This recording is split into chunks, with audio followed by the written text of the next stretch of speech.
What's going on, everybody? Welcome back to another episode of Bischoff and Brown right here on the Detroit Lions podcast. He's Scott Bischoff. I'm Russ Brown. We are back, Bischoff and Brown. Week 5 in the books for our Detroit Lions. We head to Week 6, Kansas City Chiefs, Sunday Night Football. We'll get into it. We'll recap the Bengal game with the Lions coming out victorious. But before we do, Scott, my man, how the hell are you? I'm good. How are you? Everything good? I'm good. We are good. I'm ready to roll. I'm ready to talk some football, of course. Exciting win against the Bengals, one that we kind of expected in this game going into it because of no Joe Burrow, how bad the Bengals offensive line is. I mean, just putrid across the board with that group. I mean, Amarius Mims looks lost at times. Brown looks opposite of him. Brown looks really bad. I mean, he did not look ready for Aiden Hutchinson at all. So much to take away, but Lions win 37-24. What are some of your key takeaways from this game as the Lions move to 4-1? It looked to me like the Lions were pretty comfortable playing defense in that game. And they weren't as aggressive as they normally are offensively, and I think that was just simply a function of the limitations of having Giovanni Manu play left tackle for them. It didn't seem like they really changed too much around getting him and giving him help and that kind of. They didn't do a lot of that stuff,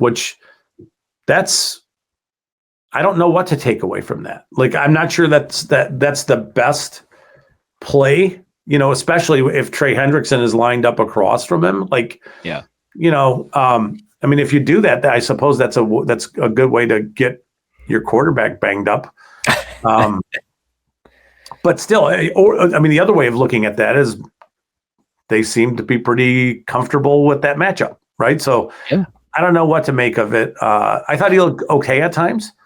I thought that there were moments where he lost really quickly, and stuff just got blown up really fast. But I definitely think that they weren't as comfortable on offense as they have been, in the other games that they've played, barring Week 1.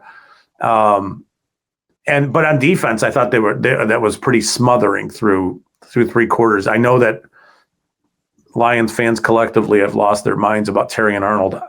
I do not understand it. I just don't. Okay, I don't need to. Yeah, it's okay. But I thought he actually played good this week.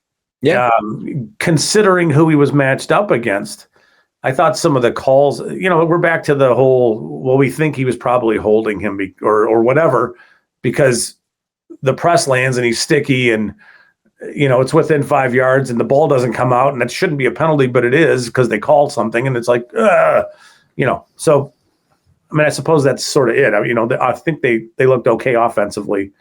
Obviously Laporta had a really nice game, and Goff continues to play low key at an MVP level. He is. I don't know. What'd you think? I'm with you on Terrion Arnold. I think people, and I'm a little bit in that camp as well at times, because I do get frustrated with some of the penalties, and I do get frustrated that there isn't that switch or that change or that growth that we're looking for in that department. I mean, he's been penalized as far as what I've seen on Pro Football Reference. I want to say it's up to 15 or 16 times in the last 2 seasons. So you're talking about a player that is 22 years of age. He's played 21 games in his career, and he's been penalized damn near almost in every single game. So these are penalties that happen on key down and distances. It's not like it's a 1st and 10 from their own 20. It's, 3rd and 8 from our 41, and you're putting them in first down range and keeping drives alive. That bothers me. Yep. But I will say, from a coverage perspective, he did a really good job on Sunday matching up against T. Higgins and Jamar Chase, one of the better duos in football. And he did it without DJ Reed opposite of him. He did it with Amik Robertson, who I think is an absolute dog. I think Amik Robertson is maybe the most underrated player in all of football. And that's not me being a homer. That's just me being truthful. This is a guy that last year he got tasked with matching up against Justin Jefferson when they needed him most, and he locked him down for the most part. Same thing here. He locked down T. Higgins and Jamar Chase at times, and Rock Ya-Sin really stepped up. And I think in the secondary, they're going to be okay. But with Arnold, people need to just lay off the gas a little bit, maybe hit the brake, sit at the red light and enjoy the scenery for a minute. This guy's 22 years of age. Like, I think that's the big picture perspective around being a Lions fan right now is everybody needs to like breathe this in. Yeah. This is a dominant football team. It is. And if anything, look at last night with the Philadelphia Eagles, reigning Super Bowl champs. They go on the road to the Giants where they're 7.5-point favorites, and they get absolutely mollywopped. They got destroyed last night in the trenches in all phases of the game. But that's not happening in Detroit. When was the last time that happened in a Lions game? The only one I can think of is the Ravens game back in 2023. So they don't get dominated in games. Sure, they had a high-scoring matchup with the Bills last year. They couldn't stop Josh Allen. They got beat by the Commanders. Every dog has its day, but Sure. We're jumping down the throats of Arnold and players when they mess up, and it's like, you got to remember, you're not going to bat 1,000. These guys are humans. And if anything, if as a Detroit fan, if you know anything about sports, watching, let's say, our Detroit Tigers in the playoffs, they can't hit a baseball to save their lives other than the other day. And you watch them every single time. So just take a breath and give Arnold some time and give this defense kudos, because they are playing exceptionally better than they ever did under Aaron Glenn. And that's not a knock on Aaron Glenn and him being 0-5 in the Jets and all of that. It's the fact that Calvin Shepard is doing things defensively that we haven't seen. And we talked about this a little bit before we got on. They disguise things differently. You look at Alex Anzalone and that interception. You made up a great point of how they disguised it with almost like it looked like initially like a mid-hook drop for him, and it was more of like a hook curl drop, and he got a lot more depth and just got in the passing window and made a great catch. He high pointed the football, brought it down, and that was something that changed the game. And with the Lions offense, I think that this is an offense that they are banged up a little bit up front. I don't think Graham Glasgow is 100% healthy, and I don't know if he'll ever be 100% healthy for the rest of his career, for the rest of his life, but he's doing the best that he can. Mahogany, we got to cross our fingers that he stays. Whatever he is right now, stay there. Yeah, 100%. But Ratledge has looked a lot better from week 1 to now. Mahogany, I said this to Jeff Risdon a few weeks back after the Bears game. I said, he didn't grade out that way. He only got like a 67 overall grade or whatever from Pro Football Focus. But Christian Mahogany played some of the best football of his career against the Bears several weeks ago. And I think he topped it this week against the Bengals. And that's a positive. Decker should be back for Sunday Night Football against the Chiefs. And it was nice to see Manu get live in-game real-time reps, because you need to see where he's at. So that's the 100%. Benefit. That's the benefit that I took from the offense was, they were 2 for 8 on third down. They did punt the ball at times in odd situations that they normally wouldn't punt. But to your point, they were comfortable with the defense. And I'm okay with it. And I trust that the ground game is going to be fine throughout the entire season. I mean, both David Montgomery and Jahmyr Gibbs are top 15 in the NFL in rushing. To your point on Jared Goff, he is playing like an MVP. He leads the league in completion percentage at almost 76%, which is bananas. Yeah. Bananas for any quarterback. He's like top 10 in yardage. He leads the league in passing touchdowns. Like, this is a guy playing at a high level. And I saw something come out about David Montgomery and his knee and all these concerns or something. And it's just like, what are we doing? Like, this is a just fine running back. He's perfectly fine. Jahmyr Gibbs is just fine. This team is fine. And they're 4-1 when probably most people at this point through 5 games had them, 2-3, 3-2. Yeah, it feels like, again, it feels like Lions fans at times, I shouldn't be doing this. Do it. Screw it. It's our podcast. Do it. No, it's just there's a panic level in and around the entire, just the entire team at times. Like, you just kind of through three quarters, you had really given up nothing on defense. And I understand fully why the Lions were cool playing on defense, because they were turning the ball over, they were getting sacks and then pressures and all that stuff. And then Terry and Arnold goes out, and all of a sudden it's an offensive explosion for Cincinnati. And it's like, well,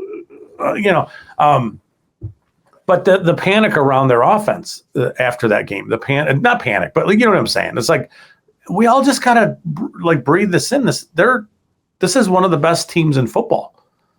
They just are. I mean, you're going to take on Kansas City on Sunday night with an opportunity to be in first place in the NFC through 6 weeks. Yeah. I don't know if anybody really saw that coming, especially after the egg you laid in Green Bay in week 1. Like, so the Lions are, I see that. I mean, part of this is this too. Like, you see the JMO stuff this week. Like, you just you extended him and you're not using him, and it's like, I don't know. Well, it's like, what are we doing with like the JMO stuff? Are other guys getting the football? Yeah. I just listed what Jared Goff's doing: top 10 in passing, leading the league in passing touchdowns and completion percentage. Is it not working? Are they not honoring JMO deep? Are they honoring him? Are they double covering him? He's doing his job. He's getting other people open. That's why Laporta had a good game against the Bengals. It's one of the reasons why he was such an intriguing draft pick, is that you don't need to force him the ball for him to open up huge parts of the field for other players. Like the Laporta stuff last week, the Amon-Ra St. Brown stuff, all the underneath stuff, so it's just like, let's just, I know that there's time, but you're going to have to extend Gibbs. You're going to have to extend Branch and Campbell and Laporta and all these. You're going to be able to do that. They'll be able to do that. It's just, can we talk about Al-Qadim Muhammad just for a second? Sure. I love talking AQ. Like, he's effing awesome. Yeah. So if, Brad Holmes is telling you, because there was a little bit of this after Zadarius Smith had a sack or something last week, and some of my friends on text messages are like, I can't believe the Lions let him get away, and Brad Holmes made a mistake. And it's like, really? Because you're not necessarily watching what's happening on, you're just, it's unfolding in front of our eyes. Muhammad's playing really good. He's getting pressures. He's doing everything that they're asking him to do. I don't think Zadarius Smith would be doing the things he's capable of doing. Yeah. I don't know. So ultimately, very impressive win. Yes, the fourth quarter got away from them. There are things that they need to be doing better, but last night's a really good example that in the NFL, you better show up every week, or you're going to get tossed around a little. Obviously week 1 was a different story because it's week 1 and the Lions came out very flat. But since then they have sort of imposed their will in a variety of ways upon everybody. That's what it felt like against Cincinnati, is they kind of toyed with them defensively, and maybe they had a little bit of fun in that matchup. I will say with Arnold, he had 2 pass breakups. Almost they were both too. Yeah, they were both really nice breakups where you're asking him to carry Jamar Chase down the sidelines, double moves, all this other stuff. That it's tough. So I thought he was productive in that game. He got targeted, I want to say 6 times. I think there were 3 catches he gave up. It's going to happen. Yeah. It's Jamar Chase. And T. Higgins. Those guys are really good receivers at the NFL level. So I thought it was impressive what they did. And were they super clean offensively? No. But I mean, obviously good enough to get it done and move on to Kansas City in week 6. Yeah. And I think people forget too, like this, they were at one point up 28-3. Probably took the foot off the gas a little bit. Yeah. Don't want them to do that, but I get it. And it kind of felt like they left, as I wrote it in my Monday, Tuesday morning column that I do after every game, is I wrote it as we left some meat on the bone, and we did. But at the end of the day, it's like, you got the job done. You won. You got out there fairly healthy. I know they have some injuries, and that was going to be the last thing I touch on before we move to the Chiefs, is just some of the injuries are a little concerning. Kirby Joseph dealing with the knee. It's going to be a weekly thing from here on out. And he's playing with a really big brace on his knee. So I just wonder, what is the severity of that? And does that alter him at all throughout the course of his career? But, specifically this season, what does that do for him? And then Brian Branch, he's dealing with an ankle, but then goes and gets an MRI done on his foot.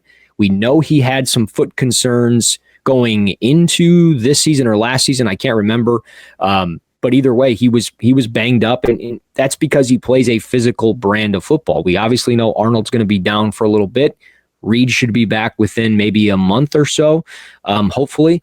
So, I mean, they're banged up, but guys like Rock Yassin and Amik Robertson and Avonte Maddox and whoever else they want to throw out there, these are guys that are going to have to step up, and I think that they will, because the Lions have done it time and time again with whoever they bring in. Look at, we just talked about him, AQM. That's a prime example. Like, it doesn't matter who it is. They coach their guys up. They get them ready to go, get them ready to play. And I know it's a tough task at hand with the Chiefs coming up, but I trust that this secondary and this team will be able to put kind of one foot in front of the other and just find ways to play football games. And with the firepower they have on offense, the Lions can play with anybody. It doesn't matter who it is. They can play with anyone. And they're moving at a record pace right now for yardage on offense, points per game. I mean, they're like last year, I think at this point they were at like 33 points a game. Right now they're almost at 35. Like, I think we're going to be all right. I think we're going to be all right. I don't know. Yeah, well, let's move to Sunday night. I think it's a great time to be a Lions. It pisses me off that my kids, this is unbelievable that I think this, but I do. My kids are 17 and 20, and I'm pissed about their future as Lions fans. Right? They don't have to go through the same not pissed, but just jealous about it, because it's like the Lions are going to do crazy things over the next while. And you guys it's going to be the prime of your lives. You guys are going to get to witness that. I'm old and busted, man. Like, it's long past me by. And yeah. When my son was 12 years old, he got to celebrate a Lions playoff win in Ford Field against the Rams. When I was 12 years old, I was celebrating the draft pick of Joey Harrington. Like, there's the difference. You know what I mean? Yeah. Like, that's the difference. Yeah. Yeah, so it's changed so much. And it's like, the point is that they're so good and they're so deep everywhere, and they've done an amazing job. That's not going to end. It's not like this ends of building this team that is just like, it's ridiculous how deep they are and how good they are. I mean, we haven't talked about Tesla. Tesla's, again, another touchdown. It's like, it's where would Tesla go in the draft if the draft were held again, the draft from April of this year?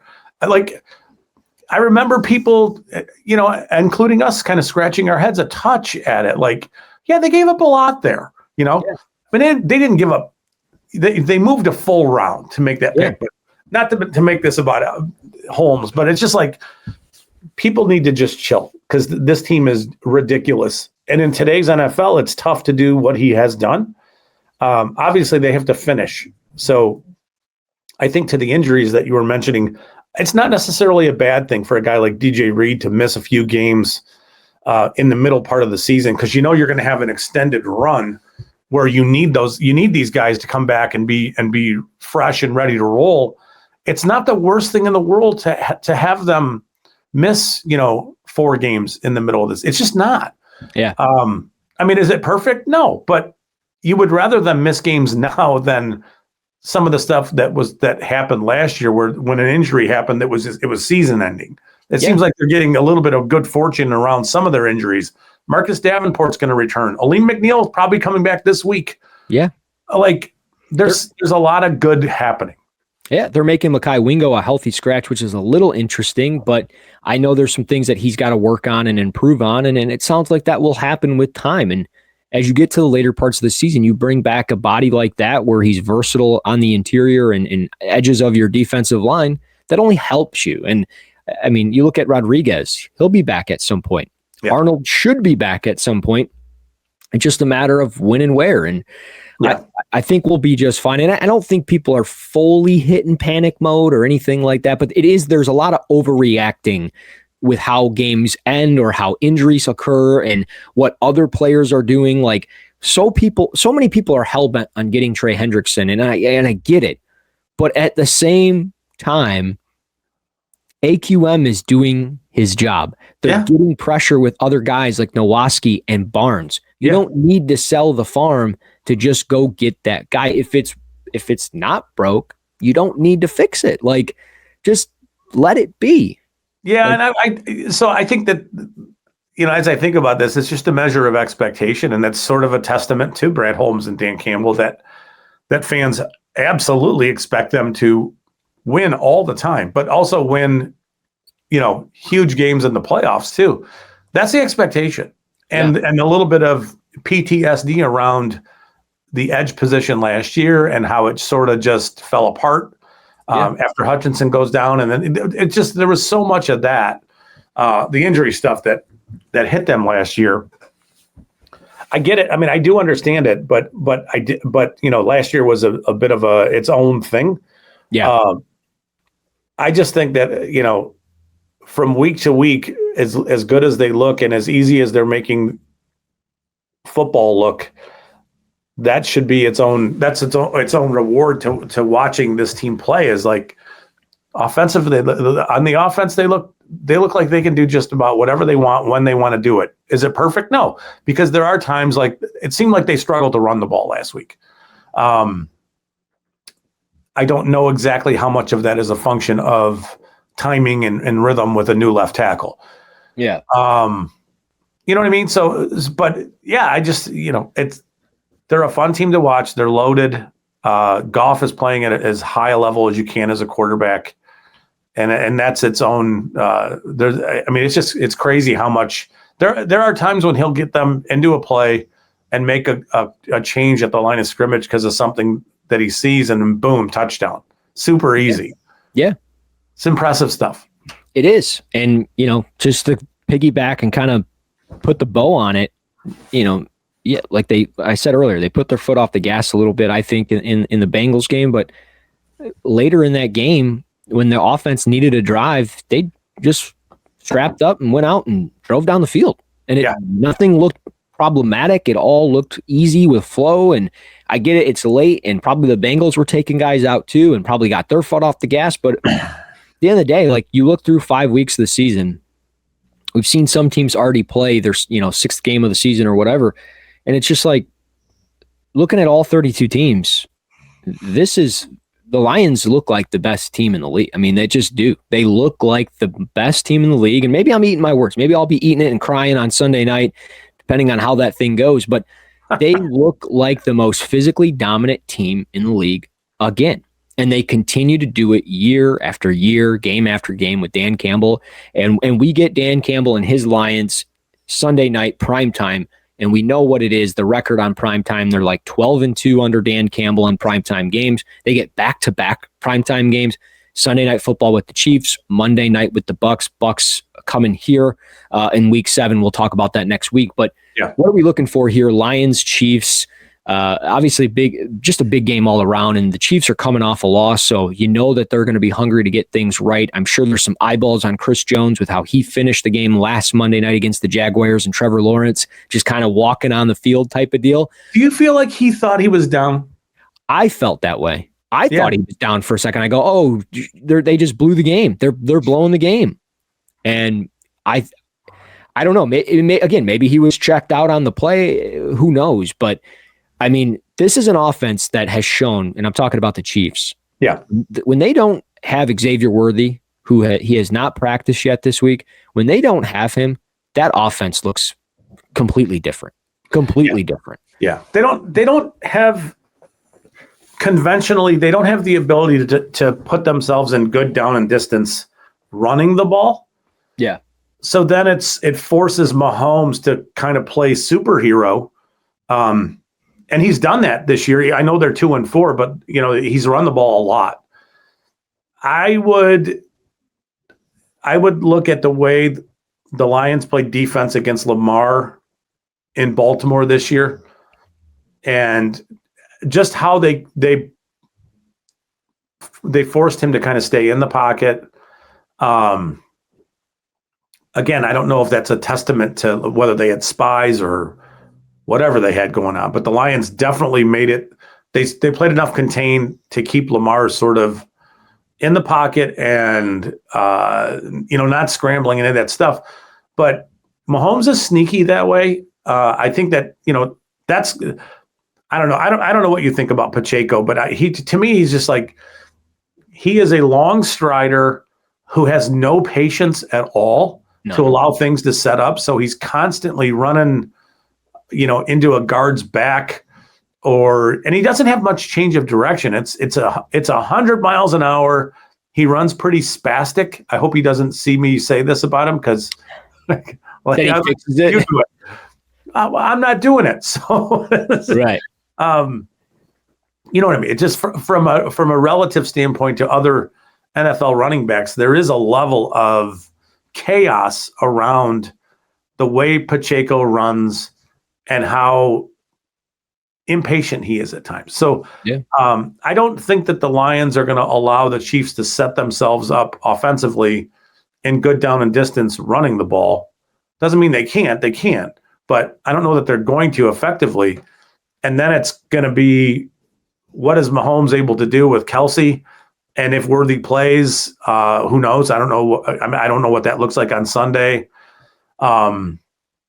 I would expect him to play. 2-5 is tough. That's a huge hole. Yeah. But 2-4. 2-4. But if they lose to the Lions, they're 2-5. So I would expect Worthy to be. Jesus, do the math, dummy. 2-4. 2 + 4 is 6. Take it away from me. What do you think? No, you're good. I'm with you on Pacheco because he has not been the player. Because you had asked me, what do I think on Pacheco? And I loved him until he got hurt. And when he broke his ankle last year, he has not been the same player. He just has not been. They do not show the same confidence in him as they did prior to that injury. And I say that because I own him in Dynasty football. And for 2 seasons, I was like, oh, this is going to be awesome. I have him and Mahomes stacked. I'm going to be set for like 6-7 years in my Dynasty league. And he has not been the same player. And they've sprinkled Kareem Hunt. They've got Brashard Smith there, who they like to throw in as a wrinkle. And I think he could be problematic if given an opportunity, not necessarily on the ground, but just his ability as a pass catcher. But he is kind of that change of pace, that spark that I think that run game does not have. So I think if they can get a ground game going, the Chiefs obviously are scary, and they're scary in their own right because of Patrick Mahomes and what he can do. And Tyquan Thornton, all of a sudden? Yeah, Tyquan Thornton. But at the same time, the Lions have done a really good job, I think, bracketing receivers down the field, and they've done a really good job mixing man and zone. They're not as predictable as they were with Aaron Glenn, where it was always single high, man-to-man. It's a dead giveaway of what we're doing, and they bring pressure with 4 or 5, sometimes 6. They blitz Campbell, Nowaski, Barnes, whoever, even Brian Branch from time to time. So I think there's so much that goes on with the Lions defense that it can make it problematic for Pat Mahomes, because I think the days of running around in circles and finding Travis Kelce, those are kind of going away. And then chucking it deep. If you take that away, what else do you have? So I think that's why Mahomes has been more mobile this year than he has in previous years. Because I think at this point in the year, he leads their team in rushing, 190 yards. So it's one of those things where I think if you can take away a lot of the passing windows and the targets down the field, obviously that's with any team, you make them one-dimensional, but specifically this team, I think that magic goes away a little bit. Now, I will say their defense, it doesn't give me nightmares, but it is a little worrisome because there is a lot of talent there. And Nick Bolton, Karlaftis, Chris Jones, Nick Duffy, and just knowing Steve Spagnuolo, he is going to throw a lot of different things at Jared Goff. And it's just, if Decker doesn't play, what does that look like with Karlaftis matched up against Manu or Chris Jones? What does that look like? Because that's a little terrifying in its own right. But Dan Skipper is activated, it sounds like, and is on the 53. So maybe Skipper, we see a little bit of him, and we'll have 6 down linemen and get a little bit of max protect going, or, slide protection different ways and those things. But I feel good going into this game because, as I said a little bit ago, I feel like the Lions are the most physically dominant team right now in the NFL with how they've played outside of week 1. And with how the Chiefs have let games slip away from them, whether it be the Jaguars game the other week or other games, the Lions, I don't feel like will let that happen. I don't think that. I wonder, looking at the Chiefs in coverage, I think they're missing some things that they have had in the past. McDuffie's really good, but I think I'm kind of curious where you're at on this. Like, stylistically, the Lions offense, I think it matches up really well with what Kansas City does on defense. I think the play action stuff for Detroit will be huge in this game. Okay. And that's where Goff is at his best. Yes. Right. So not only should the Lions be able to run the ball effectively enough to keep them, to keep drives going and put themselves into good down and distance, but I also think that Goff should be able to pick apart this defense. Even if you just leave McDuffie alone, I still think that you can pick apart the defense and make things look really good. For your offense, churning up points and making things like, hey, Kansas City, your offense is going to have to play a perfect football game for you to be in this game. I know it's on the road. I know it's tough, and I know it's Kansas City, so it's a huge test. But I feel like that the Lions are in a good position coming into this game. If it was 1 week later, I would be much more concerned about this matchup because of Rashee Rice returning. I would be like, that's tough, because I think he will turn.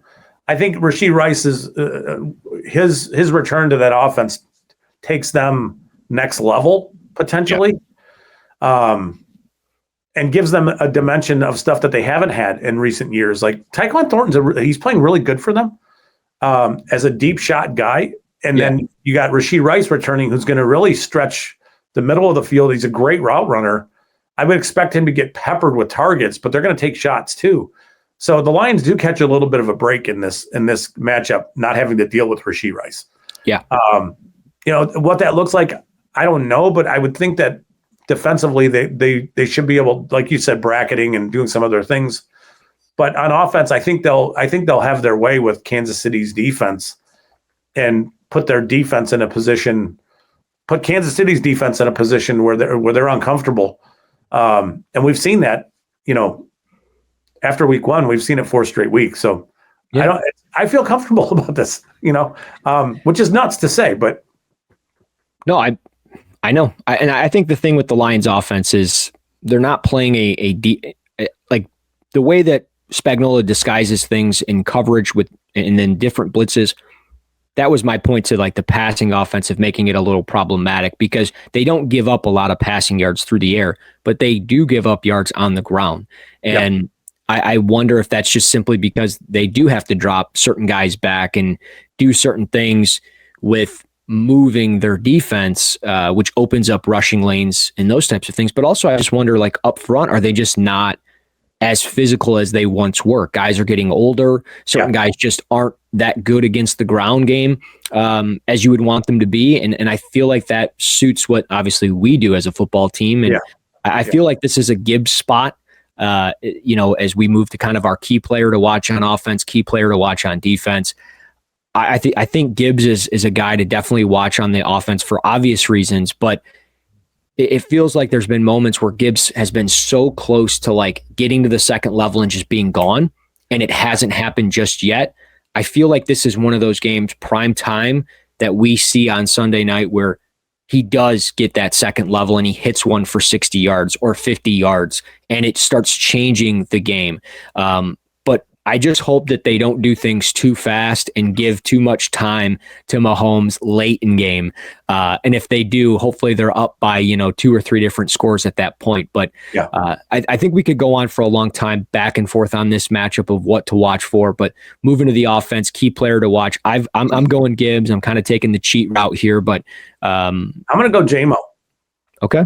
Doesn't it feels like Sunday Night Football, prime time, is the kind of explosive sort of blow up game for him. Yeah. It would be very typical of Jameson Williams. Not that it's all about him, but like it would not surprise me a bit if he had a huge game, just because of the atmosphere surrounding the game, and it's on primetime TV and all that stuff. They need to get him going. They need to give him some opportunities. Outside of having him dominate as a run blocker, just give him some targets, and I think they can this week. One question I was going to bring up that I forgot, and it just came to me. Kalif Raymond got banged up against the Bengals, kind of like a neck head type of injury. Sounds like he's going to be all right, but I just wonder, will there be any limitations with him on the offense as that third receiver? And if that is the case, do we see a little bit more of Isaac Tesla, who is physical? He'll run block. He'll get open down the field. Is this a kind of a Tesla spot for people that maybe are doing, FanDuel or DraftKings parlay? Maybe you sprinkle a little of Tesla in there, because I got a hunch that we might see a little bit of Tesla in this game that we haven't seen in previous weeks. And what way to do it than Sunday Night Football, primetime against the Chiefs and Pat Mahomes, sprinkling your rookie. So I don't know. Yeah, I'll be curious what people think. If you feel the same way, feel free to comment below on this video here on YouTube. But moving to the defense, key player to watch for you on defense. I can go.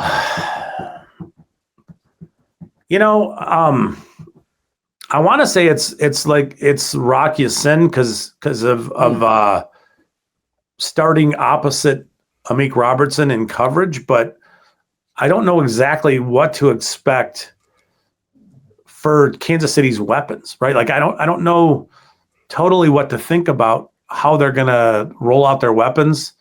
And then I don't know exactly what to think about how the Lions are going to handle. Like, is Amik going to maybe travel with Tyquan Thornton? I don't know. I don't know. I could see that. Yeah, I could see it, but I could also see them bracketing him and saying, we don't need anybody to travel. We're just going to kind of line up as it goes. So that, it's a tough one for me this week, because I just don't know how the Lions are going to play in coverage with their weapons. But I think, Rock Ya-Sin stabilizing that cornerback 2 role will be very important in the short term and going forward, possibly longer term than we think, because he's a reliable veteran kind of a player. To me, it's important that he locks that up and plays well. I don't know. What do you think? Yeah, I could definitely see that. I would be curious how that corner designation goes this week with Rakia and Amik. Who takes Hollywood Brown? Who takes Thornton? Brown has caught more passes than anybody on that team up to this point, so we'll kind of see. And a lot of that was this past week against the Jaguars. He had a really big game and was utilized a lot. And I think a lot of that's because he's healthy and those types of things. But I'm going to go with Alex Anzalone simply because of some of the points that I made earlier with like Travis Kelce, Rashard Smith coming out of the backfield. And those types of things. I look at Anzalone. I said this before the show with you, and I think Anzalone has done a really good job in consecutive weeks playing in coverage. He has locked up some tight ends. He has locked up some slot receivers. He has made plays on the football, and he is in the hip pocket of these pass catchers consistently. And the thing with the Chiefs, it was always, how do you stop Travis Kelce? You can't stop it. All this stuff. And it's like, he's definitely slowed down a little bit. And I just wonder, does Anzalone kind of match up with him one-on-one all of the time? And if that is the case, that frees up a defensive back for you to, bracket a Thornton or a Hollywood Brown. So I think defensively, if Anzalone can step up to the plate and do that, which I think he's more than willing to do, if he can do that and really stop Kelce, that of course just makes this offense so one-dimensional and so predictable. And I think it's going to make things really tough for Pat Mahomes, because he's going to want to get rid of the football quickly, because Aiden Hutchinson's, he's he's on a tear. I mean, nobody's pressuring the quarterback more. He's at the top, near the top of the list for sacks already, and he's on a pace that is very similar to last year, maybe a step behind, but he is really getting in his groove, and I think this is one of those where he's going to step up in a big way. So I'm just curious on Anzalone. So that's my key player to watch on defense. What else you got for us? Anything? No, I mean, I'm excited about this being Sunday night, but it feels like it's, it feels like it's 100 years away. I felt the same way this morning. I go, it is crazy to me that we still have a couple more days till this game. Yeah. Crazy. Yep. But that's our preview of the Lions versus Chiefs on Sunday Night Football. Those were our takeaways on the Bengals-Lions game from Week 5. You guys, of course, can rate, review, and subscribe to the Detroit Lions podcast on YouTube, Apple Podcasts, Spotify, and all other podcast platforms. And, of course, you can follow us on Twitter or X, whatever you call it these days, at Russ NFL Draft and at Bischoff_Scott. He's Scott Bischoff. I'm Russ Brown. This has been Bischoff and Brown right here on the Detroit Lions podcast.